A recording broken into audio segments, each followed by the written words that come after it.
Thank you very much. So it is a great honor to be here in this outstanding series of lectures. And first of all, I would like to thank very much Mark and Thaddeus for the invitation, the opportunity, and to all of you. I'm enjoying very much seeing your messages that we have attendance from all over the world. So it's a great opportunity. Okay, so by definition, in this series, we talk about two people, Jewish people and Christian people, their relations, their polemics, influences. But in today's talks, I will talk about one people that was, in fact, very much aware, familiar, and have experienced very closely both religion, Jewish culture, as well as Christian culture. So the main subject that will stand for us today in the center of the talk is how in this early period of the time we're talking about, we will talk especially about 17th century, in a period where religious, it was not like today, for example, Professor de la Pergola, a great statistic in our time, defined that some people in the States or in other places, they define themselves partly Jewish, okay? So it's a modern reality that was not even thinkable in early modern period, but in fact, there was a group of people that experienced very closely these two religions, these two cultures, and it's very interesting to see how it comes, how they enter into dialogue with both these civilizations. Okay, so let me share my screen.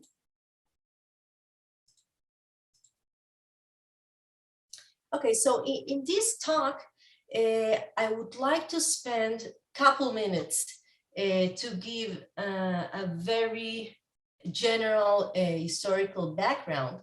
And afterwards, I would like to read together with you different kind of sources of texts to see how the encounter of these two cultures came out in different words, in different discourses, and in different geographical contexts.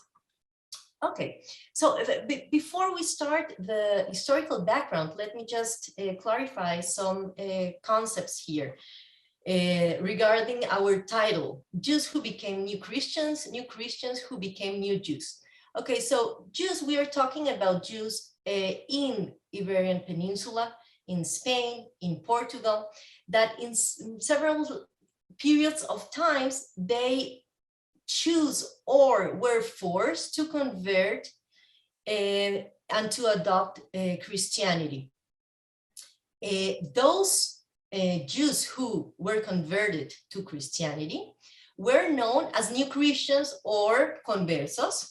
We may use both terms in the lecture, but it's very important to understand that in spite of the fact that the word new appear in the concept, or converso, that it's the transformation, in fact, this terminology was used not only for the very people that adopted Christianity, but also to the further generations that they themselves were born in Christianity, but they still were considered by the environment, by the society, and even by themselves as new Christians or converts. And as we will see in a couple minutes, in a later time, mainly later 16th and mainly 17th century, there was a phenomenon of groups that came from Spain, Portugal, that went out of the peninsula, and they actually embraced again Judaism. Now, the concept new Jews was not used at the time, but is a concept that was introduced by my teacher, Professor Joseph Kaplan. And I think it's very important to take it into account, because those individuals actually were not as regular Jews, but were people that grew up in Christian environment.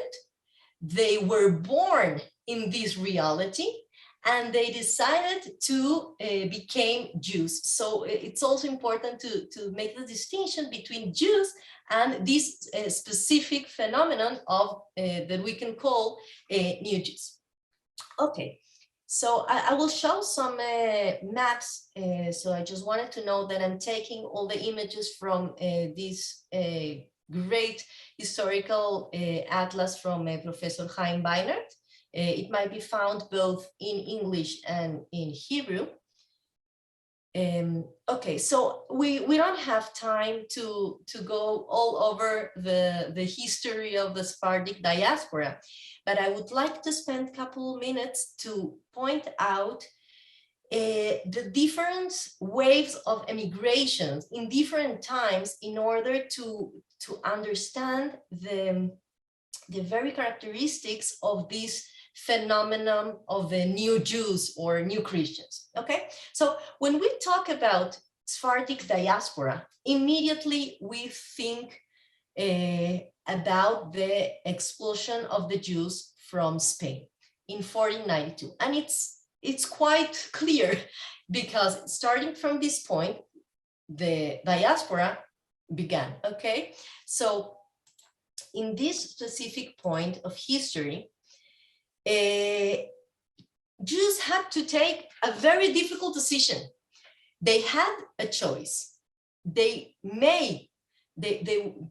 were able to convert, to adopt Christianity and stay in Spain, or decide not to convert, but they will have to leave Spain. Now, we have to understand that leaving Spain at that time, it was not like today going to an airplane and just a very easy process, but it was very challenging, highly dangerous. It implies to pay a high price, both in the economic life, in the social life, in the family. There were elder members of the family that were not able to get out of Spain. So it was a really great crisis at this specific point. But an important point that I would like to state it here, there was no rupture in terms of their Judaism. That it means they were born Jews, they got a Jewish education in Spain, they took this hard decision to leave Spain, and they went out, and in spite of the fact that for everyone it was a great crisis, but afterward, after they settled in a specific area, they continue their very specific Spanish, Sephardic, Jewish tradition in different places. Okay, so it's important to remember that at this point, it was a great crisis, but in terms of Judaism, we can see a continuity, a very natural continuity in terms of their conscious, their identity. And what we see here is where the Jews moved. So we see that the great majority moved to Portugal, others to North Africa, and in numbers, more small numbers, but also significant, they moved to the east and eventually settled in different cities under the Ottoman Empire.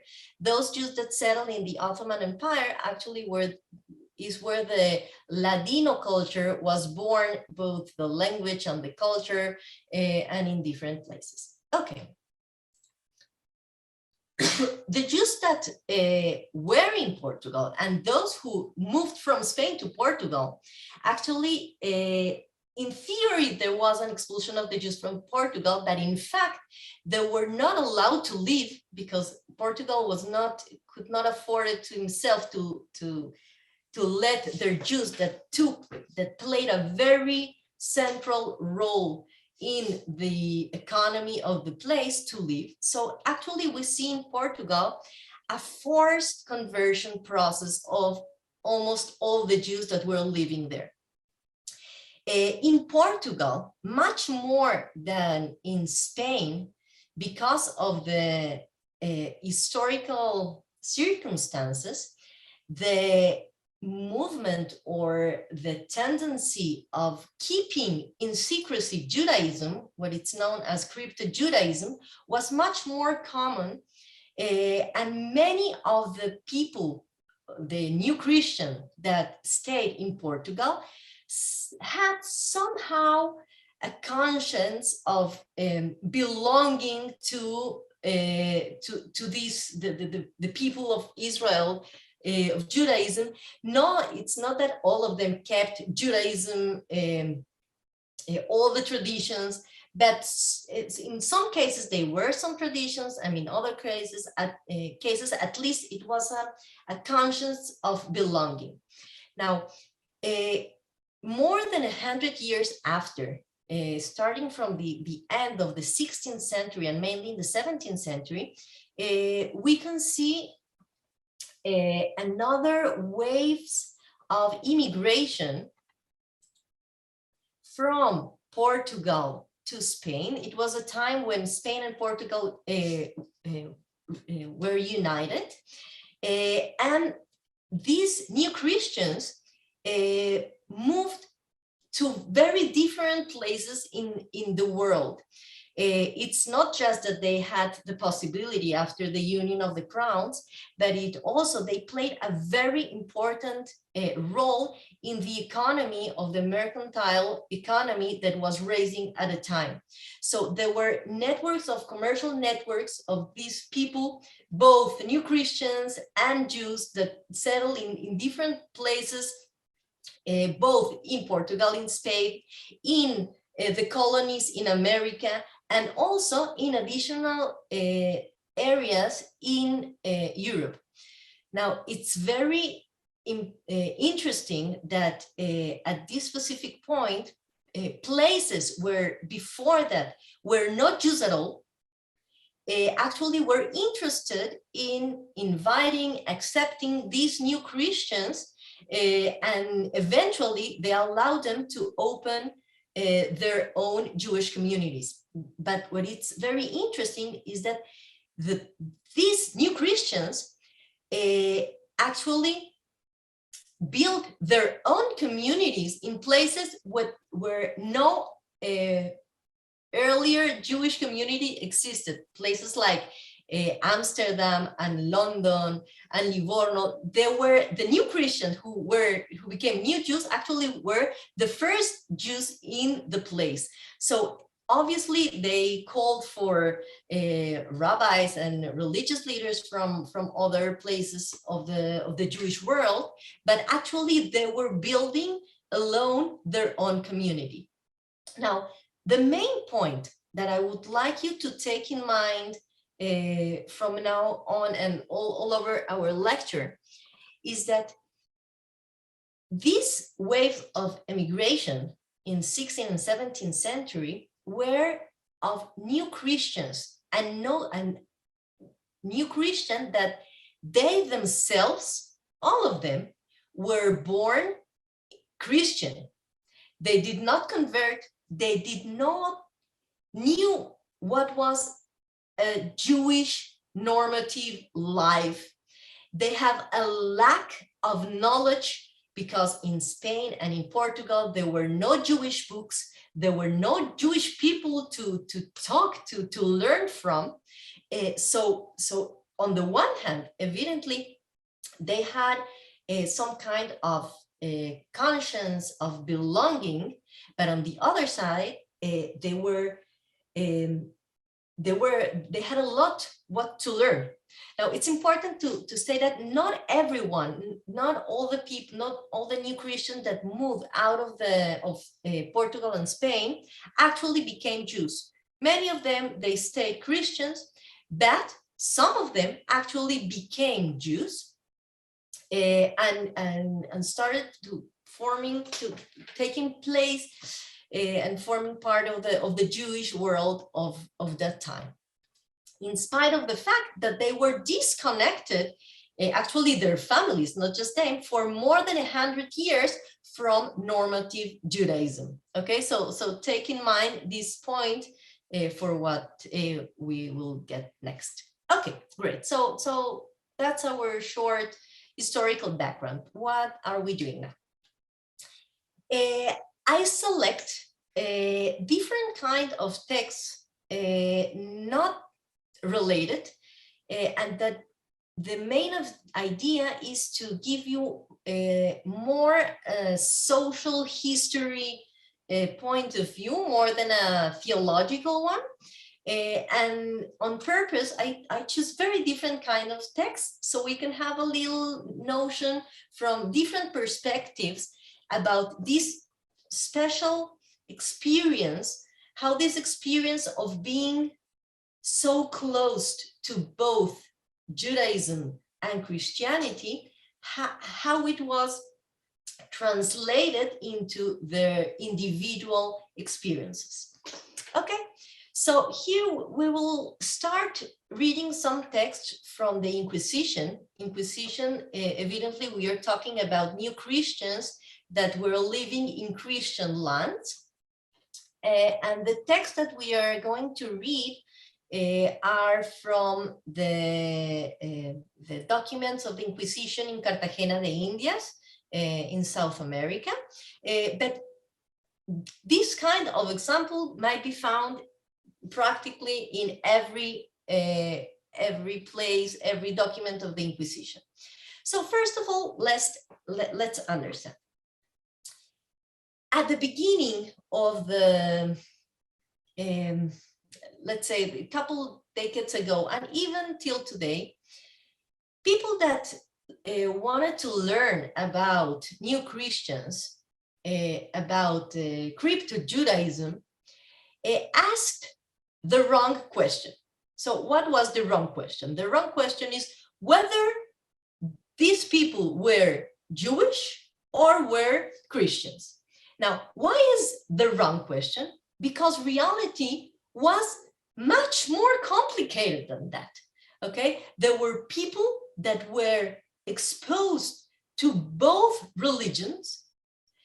They have emotional relations to both of them, and they were in a social reality who doesn't accept this complexity, okay? So when we read Inquisition documents, and specifically those that I chose, I don't want to ask the question whether they were Jews or were Christians, but how this encounter with the two cultures, what happened to those people that lived in this reality.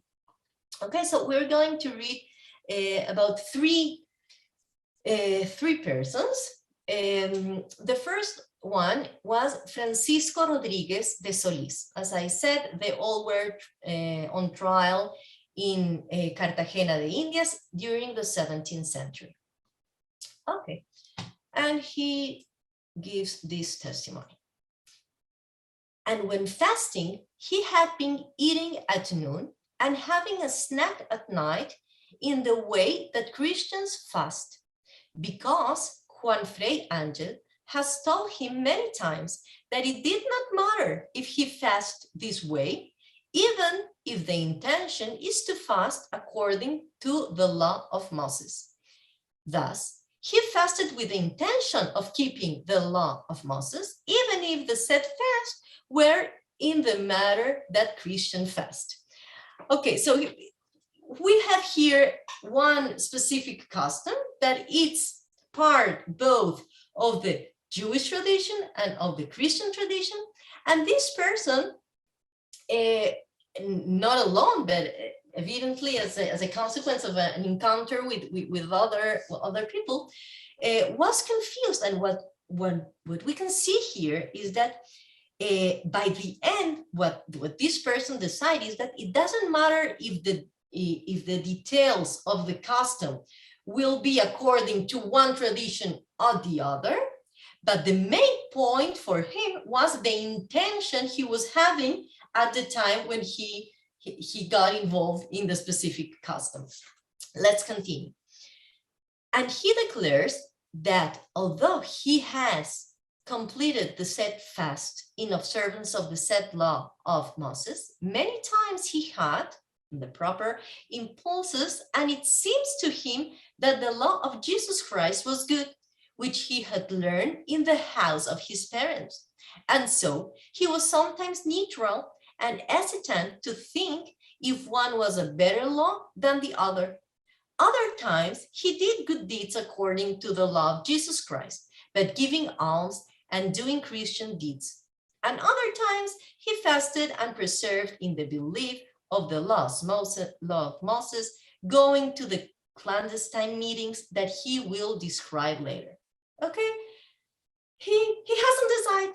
Okay, he was sometimes feeling more Jewish and sometimes he was feeling more Christian, and it seems, at least from this testimony, that he was fine with it. He was not in such a big conflict, but he was in different aspects living both experiences quite at the same time, maybe in different periods. Okay, so here we have one example. Let's go to another one. Luis Franco. Luis Franco, that the other two persons were actually living in the port of Cartagena de Indias, kind of the big city. Luis Franco actually was living in a small town in the area of Antioquia today. It seems like probably before he came to the colonies in South America, he spent a period of time in Amsterdam as a Jew. We are not sure. But however, he was living, he settled in this little town. And it appeared that he was a very curious man. It seems like he had a Bible. There's a couple testimonies that he had at home a Bible of himself, what was very rare. And what is interesting and what we will read in a moment is that he was very curious, but he was very alone and he had no other partners to talk about Bible issues but the local priests. Let's read the text and I'll discuss it afterwards. That the said friar asked him why, being a secular man and a merchant by profession, he wanted to know the difficulties of the Old Testament and that it would be better if he dedicated himself to selling his fabrics and other merchandise and stop dealing with what was not of his profession. To which Luis Franco replied that it was irrelevant, that it was his curiosity, and that many of the things that had been said in this case had not happened like that. Okay, two things are very interesting, in my opinion, from this text. First of all, that Luis Franco was not afraid to talk and to ask hard questions about the Bible to the local priest. If he was, as we imagine, the crypto Jew that was keeping in secret his faith and his knowledge and his traditions, he would never think about talking a bit about these topics with the clericals. We are talking about a time where Inquisition was in the area, okay? It should be very, very difficult. Okay, so from Luis Franco perspective, evidently he was not doing something dangerous. He didn't thought that he was expressing his Judaism that was actually, in fact, prohibited in this historical context.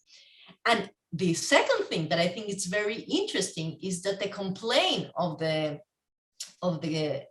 priest here is not that he was talking like a Jew. Actually, we don't hear anything like that in the text. But the very fact that he was, in spite of the fact that he was not a religious people, but an American, a trader, why he was interested at all to talk about Bible? It was unthinkable for the priest. Okay, and it's very interesting how the new Christian experience, it was not only to get to a conclusion and to adopt Judaism, but the very questions, the very interested in understanding the sources, understanding the holy text, and that it was relevant for him to talk about these topics with the very Christians, religious of the place. Okay, let's go to our third case. Luis Fernandez Suarez. So here for this Luis Fernandez Suarez, I brought 3 different testimonies from 3 different persons, none of them Luis Fernandez Suarez, and it's very interesting to see how different people saw in such a different light the same person. Okay, so the first testimony is by apparently another crypto Jew that was a friend of him, and he said this. And he declared that many times he had met with other Jewish Judaizers of the said law of Moses in different houses, including that of Luis Fernandez Suarez, where they declared many times to be Jewish before each other, and that the owner of the said house used to give some sermons on the observance of the said law of Moses, and another of the said people who were there used to also give sermons. Okay, so from this testimony, we get an impression that Luis Fernandez Suarez, not just that he was a crypto Jew, but he also was even a leader in this community. The meetings took place, at least sometimes, in his house. Not just that, but in those occasions, he even gave the sermons. He was the one, or at least one of the leaders that were able, had enough knowledge in order to give lessons, to give sermons about or in the voice of crypto Judaism. Okay, it seems very simple from this testimony, but let's keep reading. The second one. The witness was Fray Francisco de la Torre, a lay religious of the order of San Juan de Dios, said that during the time that it was witness has known Luis Fernandez Suarez, he saw him doing Catholic acts and he considers him to be a loyal one. In 8 months, he was in the sacristan, the priest of the said hospital of San Juan de Dios. He saw him hear mass almost every fast day and every Monday and other days of the week, and gave him many alms to say masses, and asked that these masses be offered at the privileged altar of San Cosme and San Damian. I skip. Many times he gave alms to pay for wax candles to illuminate the Holy Sacrament. All that he declares here, and having seen him hear masses and pray with devotion, this witness is of the opinion that Luis Fernandez Suarez is a good Christian. So the same guy that in his house were meeting this group of crypto Jews, and he was giving the crypto Jews sermons, also was attending church. Attending church, it's not something not usual. Actually, all Christians were they were enforced, they had to attend a church. It was part of the expectant, also for showing themselves as Christian. But here we are seeing much more than that. It was a person that he was attending very much church in many occasions. And for me, the most impressive words of this text is the testimony that the priest saw him in the intimity of his own prayers in the church, praying with devotion. And let's see a third testimony, a very intimate testimony from a slave that was living in his house. That a black slave who served him told this witness that the said Luis Fernandez Juarez flogged himself at nights, and that he used to recite the prayers of the Virgin, and that he acted as a good Christian. Okay, here we have entered into his most intimate reality, and we can see that this person actually was in great conflict. On the one hand, he had a leader position among the crypto-Jews community, but on the other side, it's obvious that he was not. He also was compromised and had deep feelings for the Christian religion. Okay, so here we can't answer the wrong question of whether he was a Jew or he was a Christian, but here we have an example of a person in real and deep religious conflict. Okay, so we saw three different examples from the Inquisition, people that were new Christians living in Christian lands. Now let's move to the communities in the Western Sephardic Diaspora, most specifically in Amsterdam. Among those communities of the Western Sephardic Diaspora, the most prominent and important was the one in Amsterdam. So before we get to the text, let me ask you a question.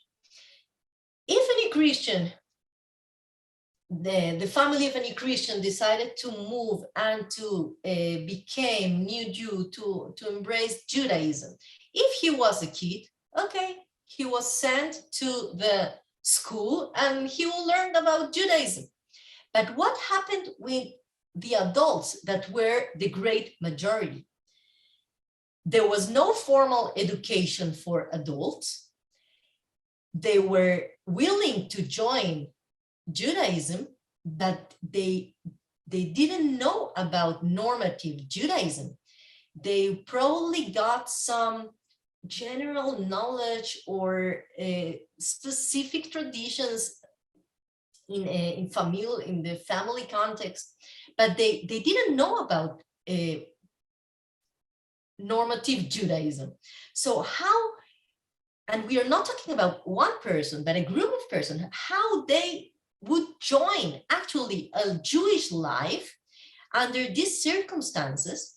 How did they learn? And let's add an additional point that on the one hand, they were very, they were learned people in Spain and in Portugal. They were, many of them were intellectuals. They got to universities, not all of them, but they got with education. But on the other hand, they had not the most basic tool for learning Jewish texts, that was the language. They had a lack of knowledge of Hebrew and capacity of reading directly the text.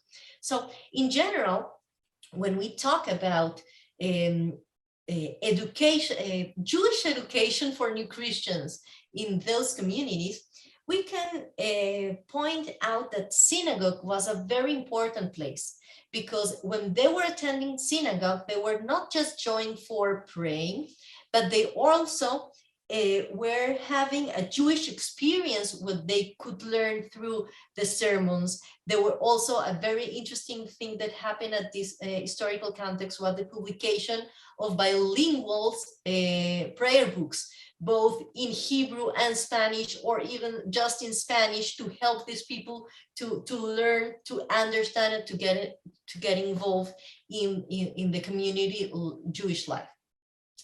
Besides that, there was an interesting genre that developed at the time that was halachic guides for new Christians, okay, that were not in Hebrew, but there are some examples in Ladino, in Portuguese, in Spanish. There were different texts in this genre. And I would like to take a closer look to one of these texts by Menashe Ben Israel. Menashe Ben Israel was one of the most known figures from this community of Amsterdam. He was also a community leader and a rabbi and a teacher. He also had he was a publisher, and he also was even involved in the diplomatic efforts to allowing Jews to be allowed under in London, especially. Okay, so, and he also wrote many books. Many of them were more of a theological character. Evidently, when he wrote about theology, it was in direct polemic with the Catholic word. Okay, but we have this special text, Tesoro Dushtinim. It's a halachic guide that people that wanted to be Jews who would open the book and read in Portuguese, their mother tongue, about all the laws of the Jewish normative life. So in general, scholars haven't paid much attention to this book because it seems like one of the less original books by Menashe Ben Israel. But in fact, I believe that it's one of the most interesting essays by this author. So first of all, he didn't say what was his source, but it was very easy to see that the source for Tesoro dos Dinim was, without a doubt, the Shulchan Aruch by Yosef Karo. How can we know? Because most of the book is actually a literal translation from the Shulchan Aruch into Portuguese. But what we can do, if we have the source, that it's the Shulchan Aruch, and we compare it with the text by Menashe Ben Israel, we can actually find very easily what was Menashe Ben Israel's additions, what was his voice. Even if he was translating, he also let us hear his voice. Now, in the specific topic that we are addressing today, Judaism and Christianity, I would like to point out two specific points. First of all, the main goal of the Shulchan Aruch was at the time to give Jews the instructions, the detailed instructions of how to behave in all the aspects of the Jewish life, okay? But he had no need to make the connection with the Bible source. On the contrary, for Menashe Ben Israel, and actually it was for this group of new Christians, the Bible was a very central source. First of all, because when they were in Spain and in Portugal, actually the only source that they had access to, that they related to their Jewish tradition, was the Bible itself. But not just that, but when they had to decide Christianity or adopting Judaism, for them it was very important to be sure that Judaism is the right way of reading the Bible. Okay, so when new Christians wanted to know how to behave as Jews, it was not enough for them to know what they have to do or not to do. It was very important to them to know where in the Bible this specific law was or might be found. Okay, and especially if we take into account that in Christianity, in Catholicism, many of these biblical laws were not applied after the New Testament. Okay, so one of the main characteristics of the Sorodus Dinim was the introduction of the quotes from the Bible, sometimes even stating the place in the Bible or the complete quote, and it's actually very different from the source in the Shulchan Aruch. And one last thing that I would like to read from this interesting source. Here you can find the source in the Shulchan Aruch. We won't read that, and the text translated into English by Menashe ben Israel. Now, while we read this text, take in mind that he was not writing polemics in contrast to other sources. He was not dialoguing with other Christians, I don't know, in Amsterdam or in Spain or Portugal. He was addressing specifically the Jewish public. Okay, he was writing just to Jewish people that wanted to know how to behave as Jewish. Let's read the text and afterward we will comment it. After the blessed God created Adam of a social nature, needing to live in the company of a friend, seeing that he was alone among all the animals and without comfort, he uttered these words, "It is not good that the man should be alone," implying that his life would be miserable and laborious if he did not take the woman as a faithful companion, and to establish clearly to all that this union of two called marriage is above all memorable things, he later decreed in his immense wisdom and put it into execution, being the author of this divine mystery for the universal production of the human species and for the legitimate propagation of the nature. This took place in paradise, in the time of innocence, before Adam sinned. Therefore, considering the origin and antiquity of the marriage, the place where it was instituted, who was its author, and the fact that it took place in the time of innocence, as well as the fact that the Supreme Magistrate himself wanted to honor the nuptial wedding with his presence, giving them all also his blessing, it can be inferred very clearly how much the marital state should be preferred to all other states. Okay, it's quite obvious that he was here responding to the Catholic vision of marriage of the higher state. But the question that I asked before I read the text is, why, if he was addressing only Jewish public, what was the need of including this kind of context? And I think that we may learn something very, very interesting and very, very important to understand this social phenomenon, is that even when individuals already decided to join Judaism, they still had the experience and the concepts and the ideas they brought with them from the Catholic environment. So it was very important to clarify and to get into a dialogue, even in the more internal aspect of Judaism, and to answer to these specific points that might be of conflict.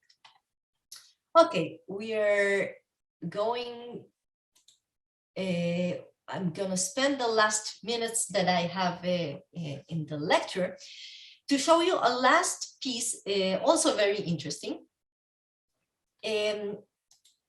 This is a text published in Amsterdam.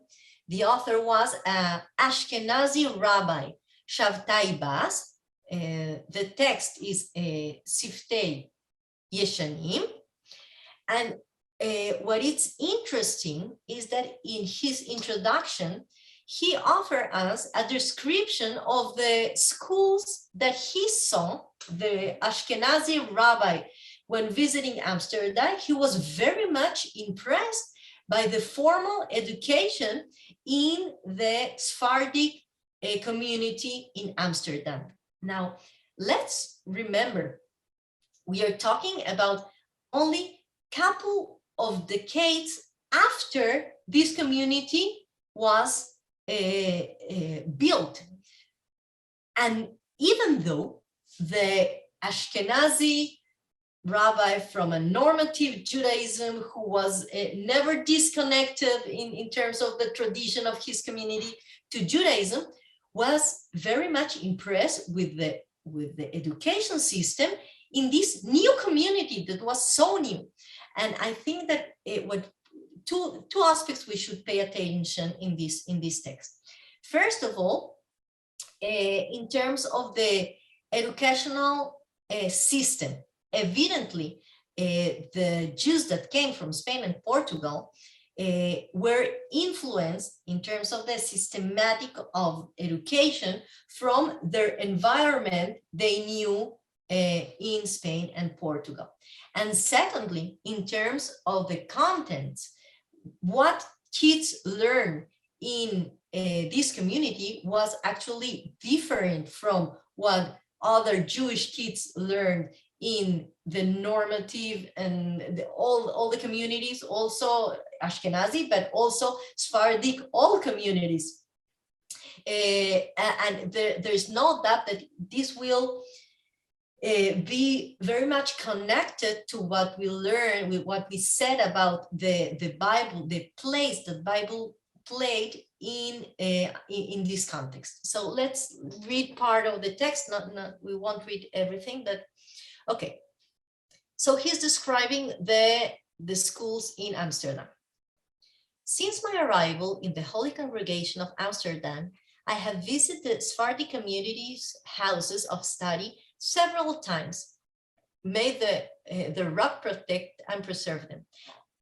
I have seen giants, children, small and grasshoppers, who seemed like giants to me in their extensive knowledge of the entire Bible and of grammar, and their ability to rhyme and compose verse according to matter, and in the purity of the holy tongue as they spoke it. Happy is the eye that sees such, and my soul desired to hear more. I saw the youngest study the Pentateuch from beginning to end, from in the beginning to before the eyes of all Israel, followed by the 24 books of the Bible, and then all the tractates of the Mishnah. Only when they were older, they do begin to study Talmud with its commentary and the Tosafist, and they grew and bear fruit. It made me weep to see it, wondering why we don't do so. If only such customs would spread without the diaspora. What would harm would it do if first a child had his fill of Bible and Mishnah until age 13, and only then began studying Talmud? Surely within a year, he would achieve a higher level of Talmudic analysis than attainable throughout our educational methods. Okay, so he was a person that grew up in the reality when where formal education was mainly dedicated to Talmud, and he met this new school that was evidently influenced but by this specific experience of the new Christians, and he was very much impressed. Okay, so let's stop here. I hope that I succeed to give you some test of the different manifestations. There are many others, but at least I hope I choose interesting ones to show the complexity of this social reality of the new Christians and the new Jews in this historical context. Thank you very much. Thank you very much. You certainly chose very, very interesting examples. And as people in the chat are saying, you expounded them in a very interesting way. So there are quite a few questions. Going back to the very beginning about new Christians, people were very curious that you could stay a new Christian for a long time. For how many generations could you stay a new Christian? Well, I don't think there was a limit. I mean, in fact, it was not a privilege, but on the contrary, it was a stain. It was a serious social problem because on the one hand, the Christian forced or convinced Jews to get converted, and after they got converted, they actually treat them as a second type citizen. I don't know. Okay, so there were many limitations. There were, for example, specific works that new Christians were not able to fulfill. In theory, I say in theory because we know that in practice it didn't happen. In theory, new Christians were not able to get to the colonies in America. And there were many other laws that limited their function, but what was probably most difficult, more than the legal level, was the social level. They were seen as not clean people. Okay, there was the concept of the blood cleanness. Okay, so those who could prove that they had no converse blood, those were the real Christians. So it was not a limitation that after a specific number of generations you would become a good Christian. No, in the ideology of the time, if you were from a new Christian family, your family will be new Christian for like forever. I can hear you. Yeah, so just to clarify, the term new Christians was usually used about these people by old Christians, while new Christians would not use that term about themselves. Is that correct? It depends where and how, and it was not only new Christians.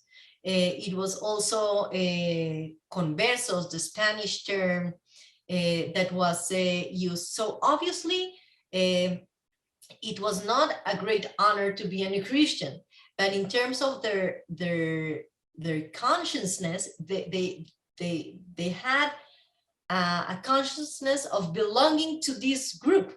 Okay, so in many cases they made serious effort actually to not to show this aspect of their history, but in many cases it was very difficult. There were some demographic questions about the year 1492, and I know that there's a lot of controversy about this. So people wanted to know the percentage approximately of the Jews who remained on the Iberian Peninsula and converted as opposed to the Jews who left. And if we have any sense on the number of Jews who left, and what went to different places. Okay, so that's a great question. And I'm sorry to say that I don't have a good answer. In fact, I think one of the most challenging aspects in this kind of history is demographics, because in contrast to what we have today, it's formal data, unified data, there's no such a thing in the period of the expulsion of the Jews. So the best answer I can give is that there are very different approaches among scholars. On the one hand, we have scholars such as Beinart that we mentioned before, that they are of the opinion that a very significant percentage of the Jews actually left Spain. But on the other hand, we have other opinions, for example, as Netanyahu and other scholars that are of the idea that actually Jews that left Spain were a much smaller percentage. If any of you is interested, I will highly recommend. There are some of the different data in some bibliographical David Green's book. Okay, I can, if you're interested, please contact me and I'll be glad to send you some bibliographical sources when you can read about the different approaches regarding the statistics of the expulsion. What I can say is that there is nothing sure. I cannot tell which of these approaches is the most specific or the bring the right information. I think it's impossible to know for sure. Question that just came up, which really follows up another terminological question. Can you talk about the different terms, new Christians, conversos, and you avoided the term Morano. So could you discuss those three terms, please? Okay, so I actually we can add to the list some other concepts. For example, crypto Jews. Okay, so let's say, and another one. There are some scholars that even use the concept of Jews. Okay, so using in this context the concept of Jew it's not right, because it was not legal to be Jew in Spain or in Portugal or in the colonies. Okay, so it's not a good choice to talk about Jews. Marranos, it's a very popular concept, more popular in our days than in the historical context. And I don't like it because it's not a nice word. I mean, it's a pejorative concept that gives an opinion, and it's also not the word that was usually used in the context. What about crypto Jews? Crypto Jews, it's also problematic, because if we said that they all were crypto Jews, we are accepting the idea that all of them kept a Jewish identity or Jewish custom, and that it's not truth. Among those Jews, those new Christians that left at the time, some of them had Jewish identity or crypto Jews identity. They have some custom, but not all of them. Part of them actually were faithful, absolutely convinced Christians. And remember, we are talking about people that were born as Christian, had education, Christian education. Okay, so I think that both new Christians and conversos are the best choice. It's not the perfect choice, because what I just explained at the beginning of the lecture, because when you hear the word new Christian or conversos, you get the impression that they themselves were part of the of the change that they changed, that they were new Christians, but probably for many generations. And also converso, the one who convert, okay, maybe their great-great-grandparents were the ones who convert, but they still were known as conversos. So it's not perfect, but I think that the best option is both new Christians and conversos. That's what I prefer to use when I talk about this group. Another question. In the last few decades, there's been a lot of discussion of crypto Jews, or choose whatever term you want, in the American Southwest, especially in New Mexico, and a big debate on whether these people who have some Jewish customs are really descendants of conversos. So what is your opinion on that? Okay, so that's a tricky one. Let's say we have to divide the question in different questions.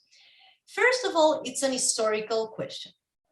Whether can we make a sure line that trace a direct historical chain from inquisitorial time to our days, okay? And for this historical chain, we don't need Jewish customs, okay? The problem is that it's very difficult to get to be sure that there is a continuity from 500-600 years ago till today. So it's very difficult to prove historically a direct link to what was the original conversos. But I think that there's another thing. Probably in these groups, there were people that in terms of the family, they were not part of these groups, but they adopted these customs. Okay, so I think that the most important thing is what's good for. I mean, if a person and that's also a topic that we mentioned before. Today we are living a time that the mobility of religion is something that it's more easy, more factible. So if a person feels like he has an emotive link to these customs, and he see himself as a descendant of this group of people, even if he's not able to prove historically the contact, so that's fine. But if you ask me specifically about the historical truth, and I know that not everyone will agree with me, I think it's very, very difficult to prove historically that the connection that they feel. And I think that in a emotive level, that's fine, but in a historical level, it's complicated. So a follow-up that just came up from two different people to that. Has anybody done DNA analysis on these different groups to see what they share with other Jewish groups, and what are the results? Okay, so I have to say that I'm not familiar enough with the DNA perspective. I know that it's scientific and it might be a great tool, and it might be scientific, and it could be great. But again, I think that the question is what for? What for? If you want to attach yourself to this tradition, you don't need these kind of proofs. And historically, it's difficult to know, because even if you have a result of the exam that you have some percentage of being of Jewish origin, okay, you don't know exactly how it comes. So I think it's very individual. And you have other perspective, for example, how normative Judaism deal with these intents, if they receive them as, accept them as Jewish or not, in basis of this kind of DNA exams or other kind of research. So it's very complicated. So, but I don't know enough about the DNA exams. That's the truth. Thank you. Another question asked by several people, in some ways inevitable if you're talking about this period. Do you have any insights on the Jewishness of Christopher Columbus? Oh, great. Okay, that's a very important question, very popular one. Okay, so again, here we have discussions among scholars.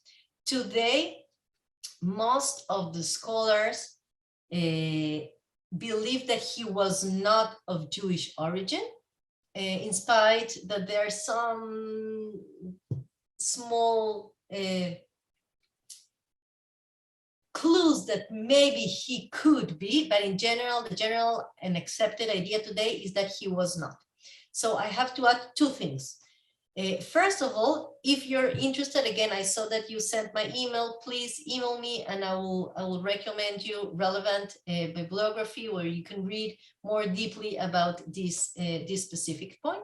And the other thing that I wanted to add is that even if Columbus was not Jew, it's very possible and it's very logic to think that in his crew, there were some people from Jewish origins. The fact that the same date, 1492, it's the date of the Columbus got into Americas, and the same year that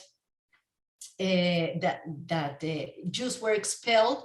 It's very, very, very strong. And actually, there are more proofs that part of his crew may be of Jewish origins than others. Something that I would like to add, probably new Christians of Jewish origins get into Americas from very early periods. The problem from a perspective of the historian is that we don't have enough historical resources, documents to base on. From when we have proofs that there were new Christians of Jewish origins in America? From the time of the Inquisition, because the Inquisition, they made a lot of harm, but on the other side, they left us with a huge amount of documents. And now we can trace in a very clear manner and be sure that during the colony time, there were many new Christians of Jewish origin that not only that they get into America, but they also played a very central role in the construction of the colonial societies in different aspects. And so for this, thanks to the Inquisition in America. Never would have thought you would have said thanks to the Inquisition, but okay. There were several questions about Ladino. Can you just clarify sort of what it is, where it was spoken when, very briefly, and then another questioner will tie things up. Okay, great. So Ladino, if we talk in our historical background about two waves, main waves of immigration, the Ladino is clearly linked to the first one. Jews who left Spain after the expulsion, when they settled in different places, but especially under the Ottoman Empire, they brought with them not just the Jewish tradition, but their their very rooted culture, Iberian Spanish culture, into their lives. That was the language they spoke. And from this period, actually, when they were out of Spain, they begin to develop this language as well as the texts. At the beginning, actually, it was a clear division between the use for Ladino and the use for Hebrew, in terms that all that was of religion character should be in Hebrew, but the not so religious, like the more daily use of the language or cultural aspects was developed actually in this language. Within the time, the language got other influences, not just the old Spanish of the 15th century, but also they got influences from the places that where it was developed in Turkey, and also Hebrew words. And it depends where in the Ottoman Empire was developed. There was some differences, and until modern times, actually Ladino was written in Hebrew letters, in spite of the fact that it's actually Old Spanish with other influences. So I hope it answered the question. I'm going to combine two questions together as a final question. So you talked about inquisitorial documents. So some people wanted to know, especially because they're forced confessions, in what way historians are really able to use those as reliable sources. And a second question, if someone were to come to the National Library, to the Sifri Halumit in Jerusalem, what sort of special material related to this topic would be available either in the library or perhaps for people to see online as well? Okay, so two very different questions. I'll try to answer briefly to both. Okay, so regarding the first one, it's a very important question, because as I said a couple minutes ago, we have a lot of material from the inquisitorial trials, but we must have applied a critical reading to those documents in order to sustain historical analysis in these documents. And we have to take in two levels.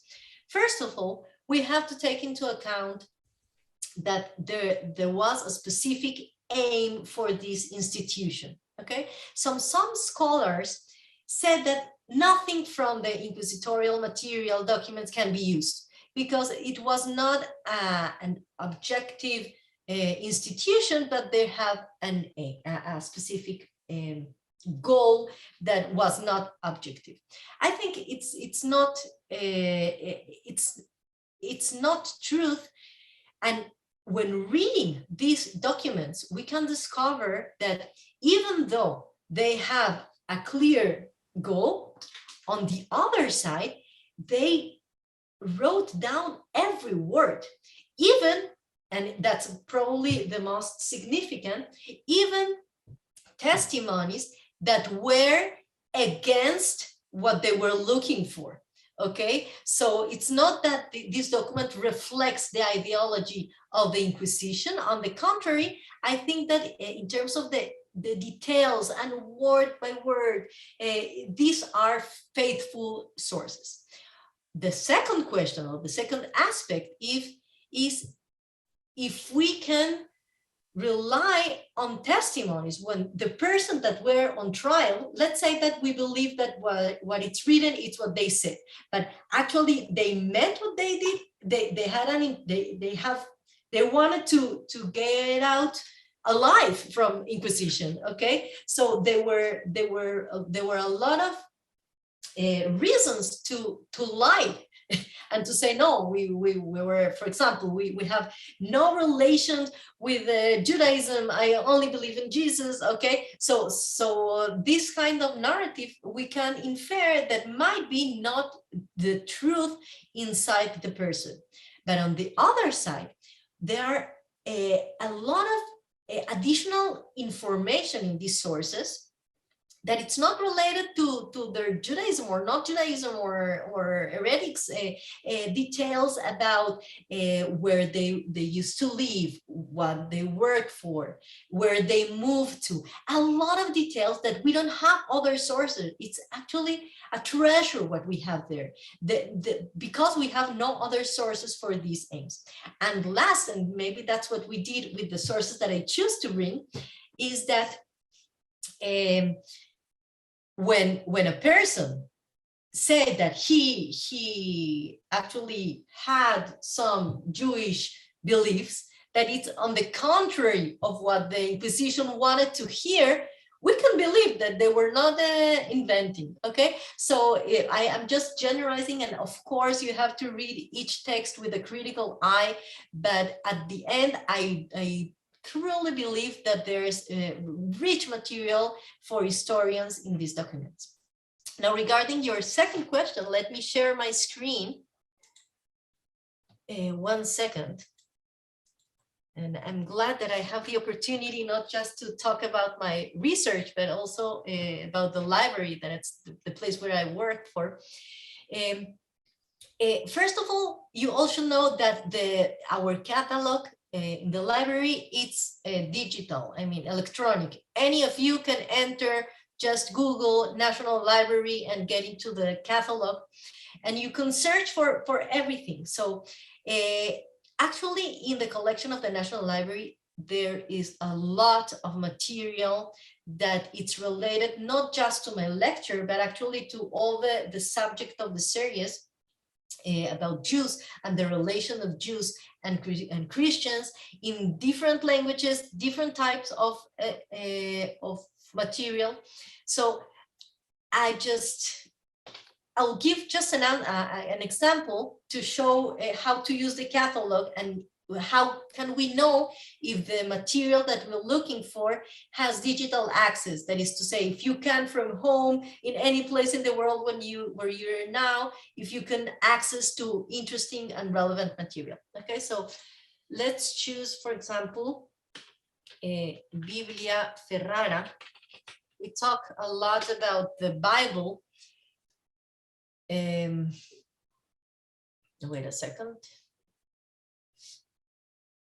And that one of the earliest publication and most important in this context was the translation, Biblia, 1 second.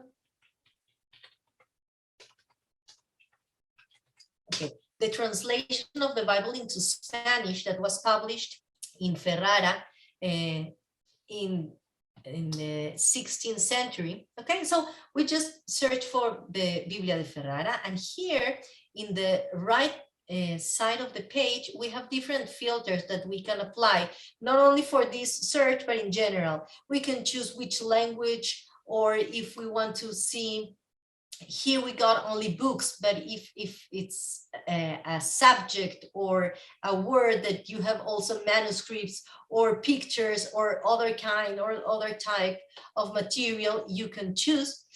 But let's see the Biblia de Ferrara. Here we can see in availability that we have a category of available online.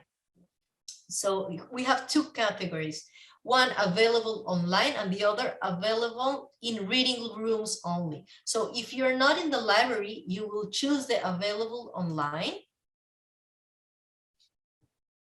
And here you have online access.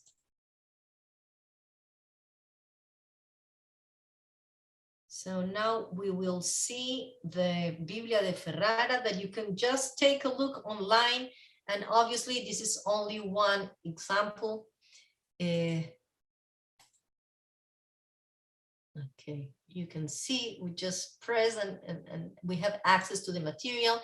Not everything that has a digital access is you can download it. In this case, you can. In this area of the screen, you can see whether you can download or only read it online. But you're more than welcome to get into the catalog and try finding material of your interest. I hope you will find treasures. Thank you very much for answering so many varied questions so clearly and in so much detail. I look forward to seeing you in the library later this week. And I'm going to turn things over to Tadeusz to conclude. But again, thank you very, very much.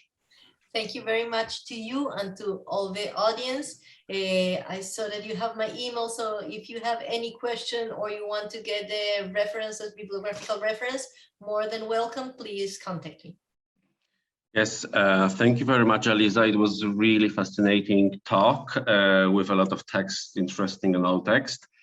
And I will now unmute you for a moment so you can say hello and thank you to Aliza, at least those who are the panelists. I hope I will manage. Gracias, Aliza. Gracias. Yes, we can. Thank you very much. It was very interesting. Aliza from Barcelona, you have clarified so many concepts. It was fantastic to hear you present. Thank you. Thank you so much. Yes. Appreciate it. Thank you. Okay, thank you very much for coming this evening, and have a wonderful evening wherever you are, either in Israel or South America or United States. Thank you very much and see you again. Thank you, Aliza, and thank you, Mark. Thank you. Thank you. Thank you. Thank you.